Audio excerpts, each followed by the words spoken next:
change your world. It's time to let it go. The things you used to think, the things you used to know, they don't help you anymore. It's time to change your mind. If it's peace you want to find. This is Kurt Kaikonen, pastor of Calvary Chapel, Waterford, at your neighborhood church. Today on Change Your World, we'll be in the book of 1st and 2nd Samuel. So grab your Bible and let's get started. It's time to change your world. You need to let it go. And then David, he turns his attention to his best friend, Jonathan, and he calls Jonathan his brother. And they were brothers because they were brother-in-laws. Not only that David was married to Jonathan's sister, but they were also brothers in heart, what we would call kindred spirits or brothers in the Lord, because they made a covenant with each other in the name of the Lord. And it seemed that they renewed their covenant with each other every time they met with each other. And then David says something in his song that's been very badly misinterpreted by the homosexual community, where the homosexual community tries to twist what David writes, where David says, "You have been very pleasant to me. Your love to me was wonderful, surpassing the love of women."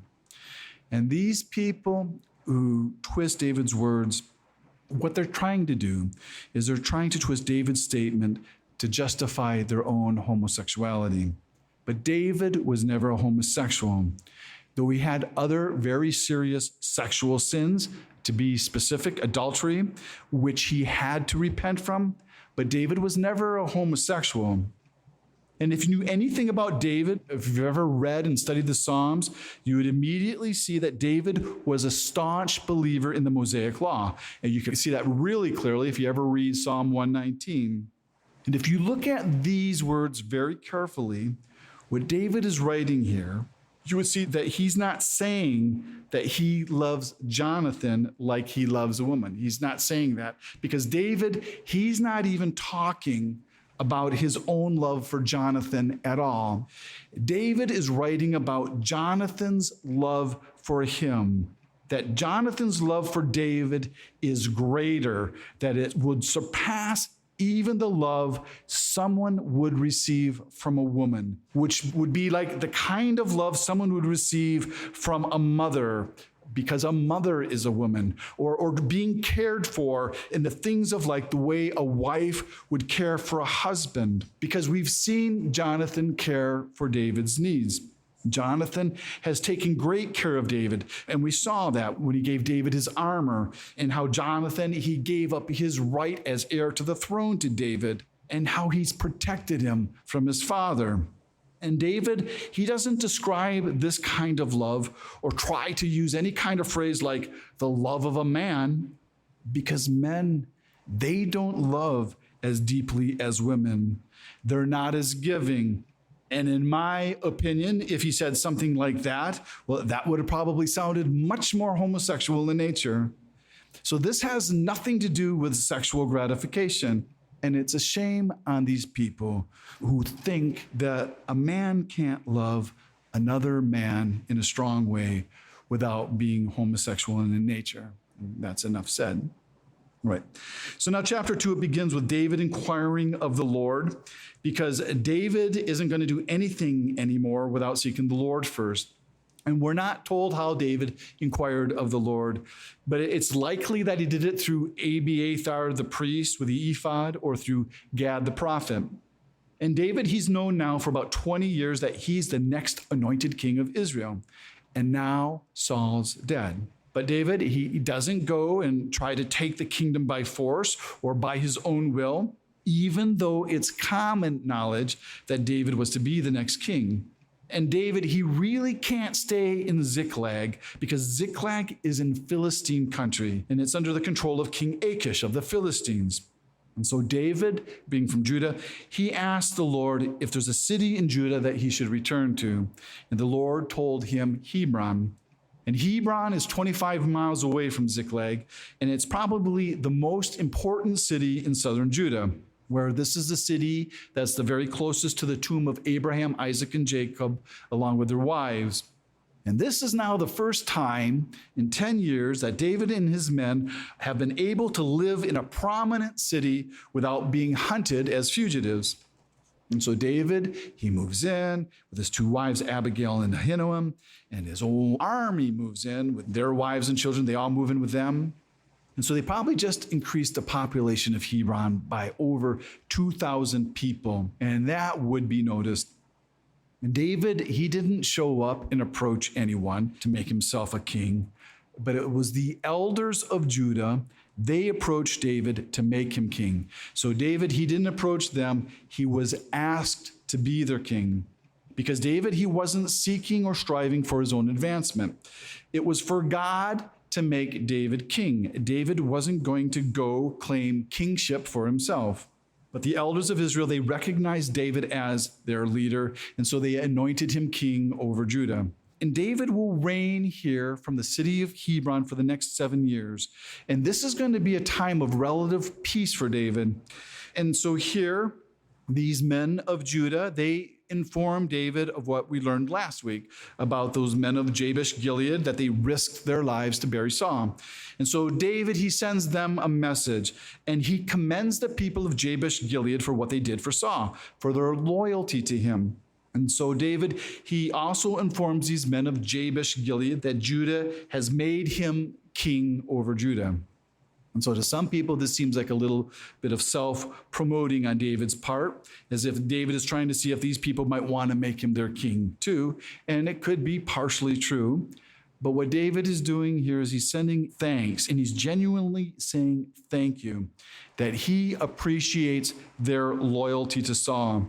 Because there's an underlying message that David is sending to these men, that David is not, and he never has been, Saul's enemy. And they have nothing to fear from David in case they're worried somehow that David would show some type of retribution for them helping Saul. Because that's what Saul would have done. Because if it was Saul, things would be different. The men of Jabesh Gilead, they would have been punished for going against Saul. But David is different, and he runs a different type of kingdom. And so if you do things that are righteous, you're going to be rewarded.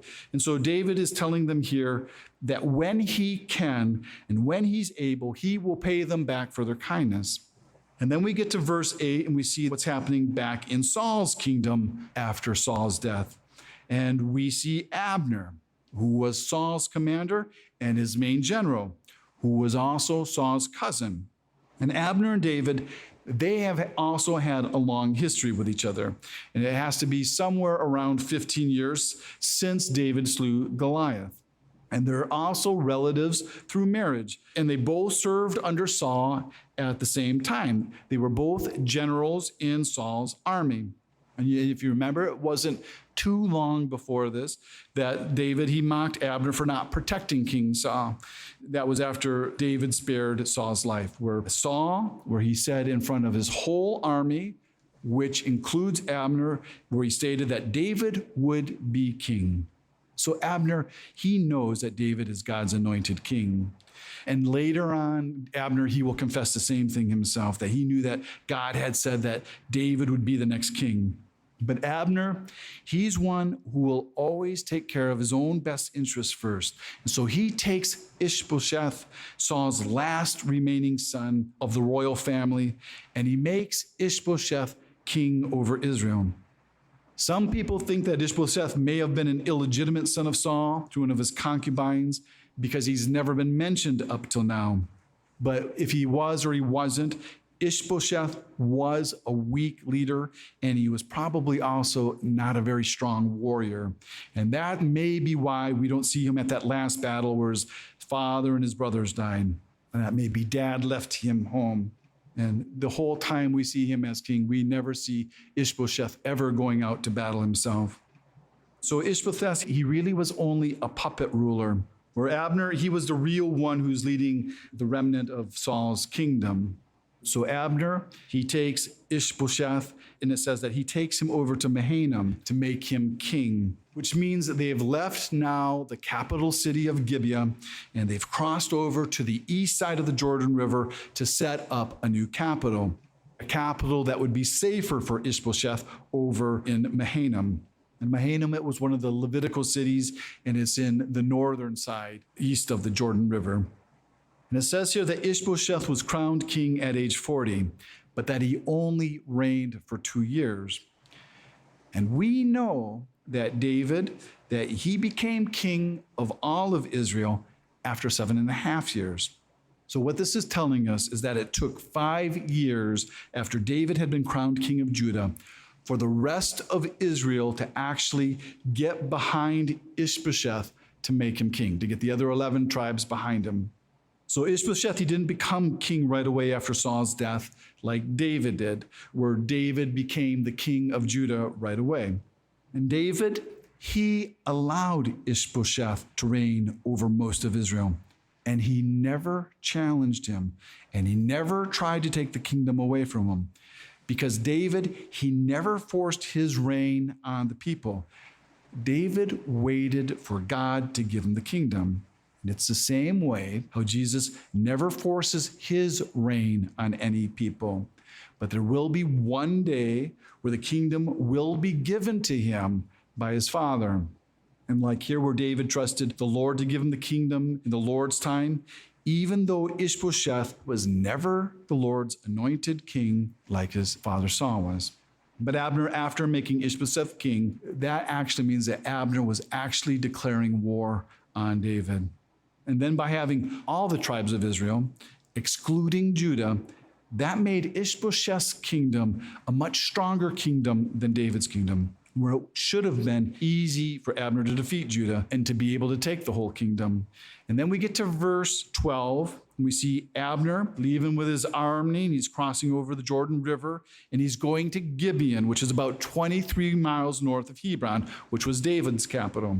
And Joab, not wanting the battle to be down in Judah, he goes up to Gibeon with David's army to meet them at a cistern, what they call a pool here.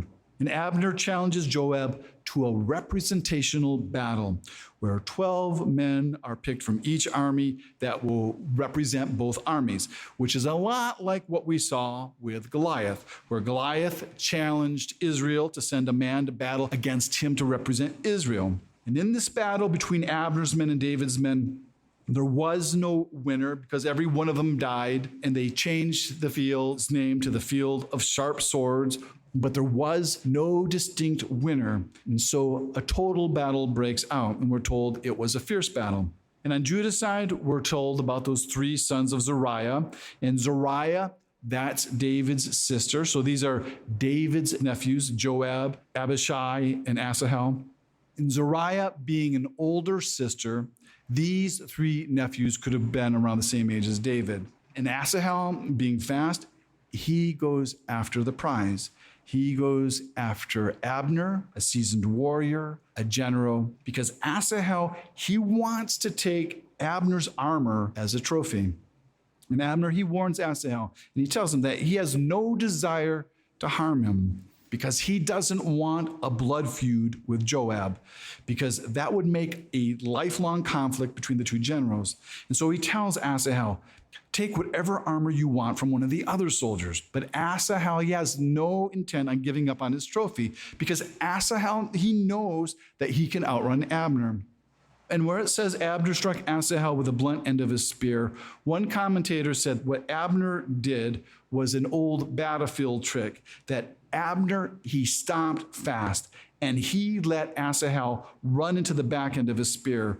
And even though it's called the blunt end of the spear, they did sharpen them, because they sharpened them so they could stick their spears into the ground. And Abner here, he clearly kills Asahel in self-defense, and it's also killed in battle.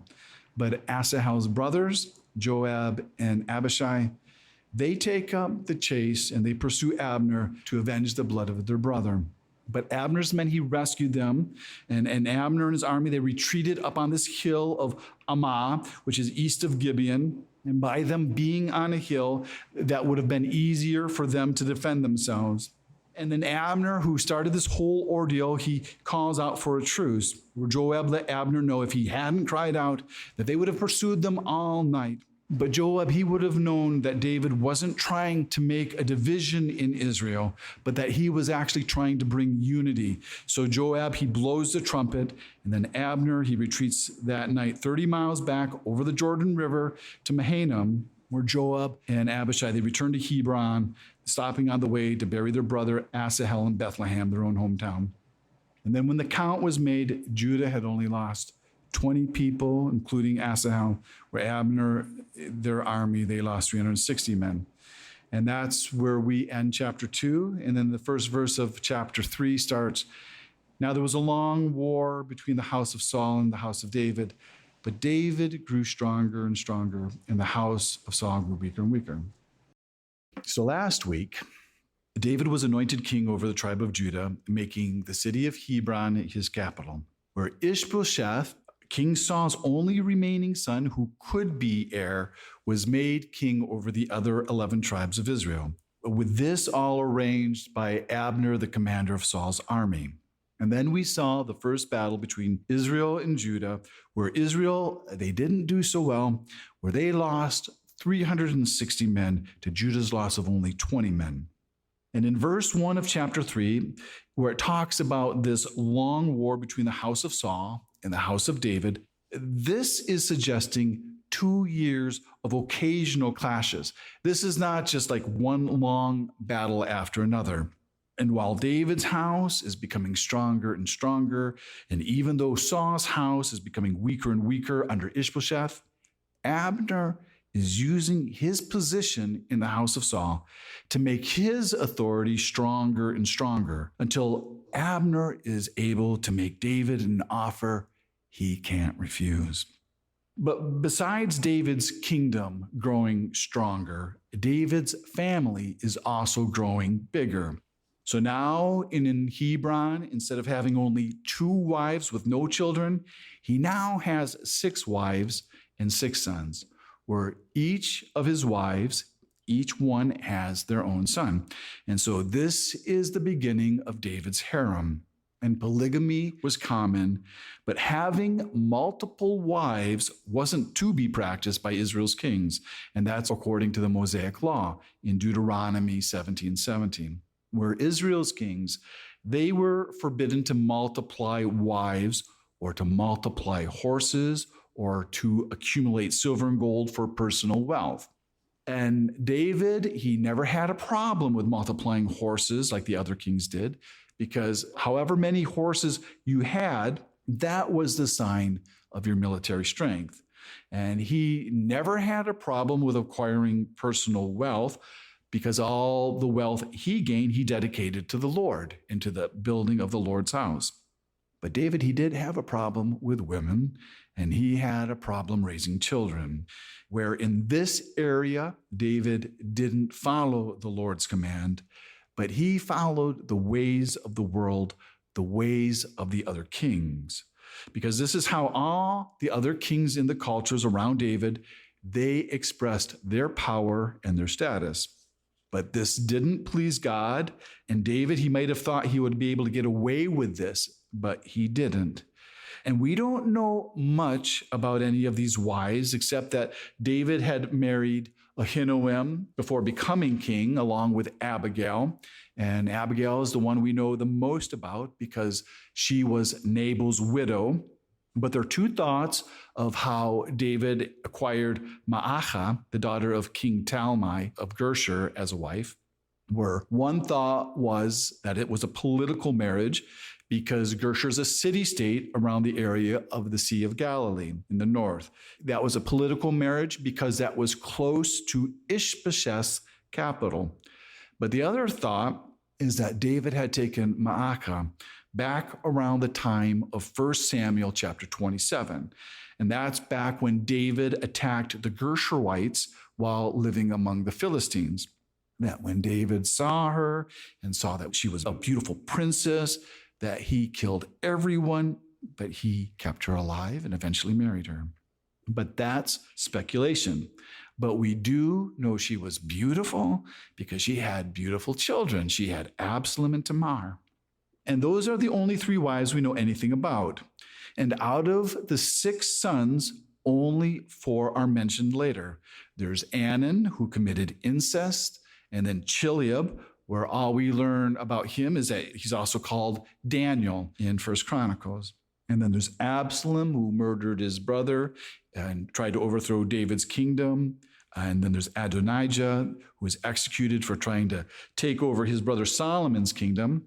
So you have 3 sons with bad stories, and then you have 3 sons with no stories at all. And then we'll see David take more wives when he moves into Jerusalem in chapter 5, where he'll also take some concubines, which is like a second-class type of wife.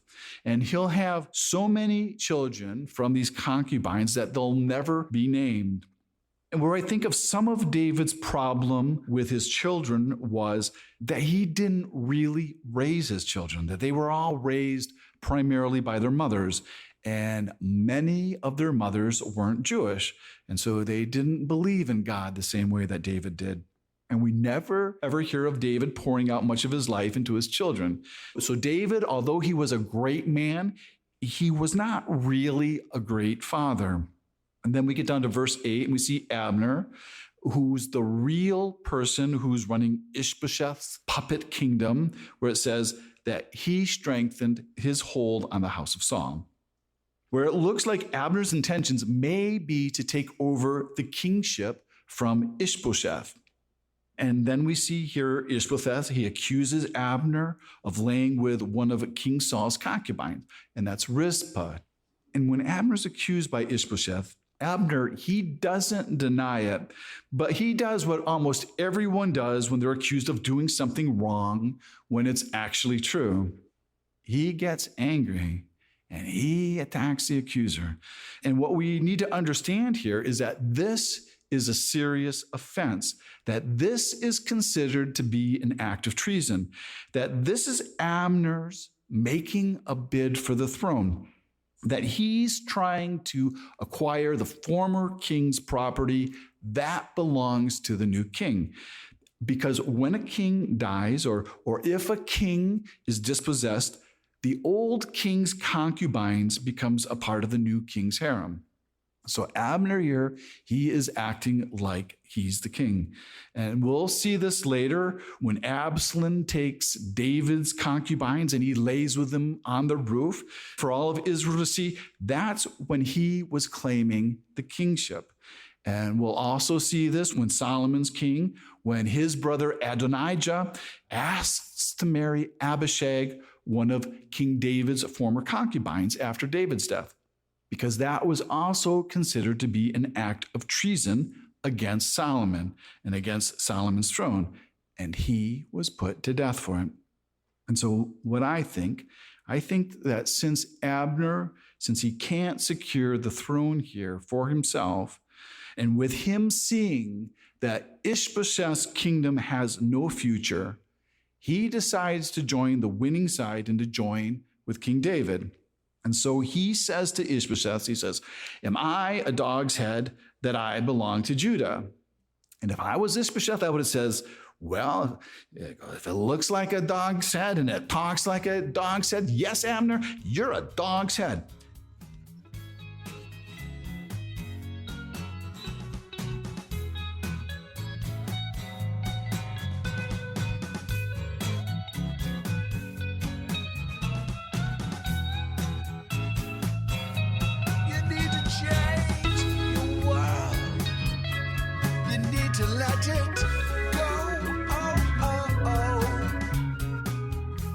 Thanks for listening to Change Your World. Change Your World is an outreach of Calvary Chapel, Waterford, and Your Neighborhood Church. If you're listening to Change Your World in the Detroit metro area, why don't you join us for church this Sunday? Our service time is 10 a.m. at Calvary Chapel, Waterford, 183 South Winding Drive, Waterford, Michigan. We're competing with the Catholics. It's only an hour. All the donuts you can eat, and you don't have to believe a thing we say, but it could change your world. You need to change your world. The rest of today's message can be heard at yourneighborhoodchurch.org. So check us out and download the app. And until next week, remember,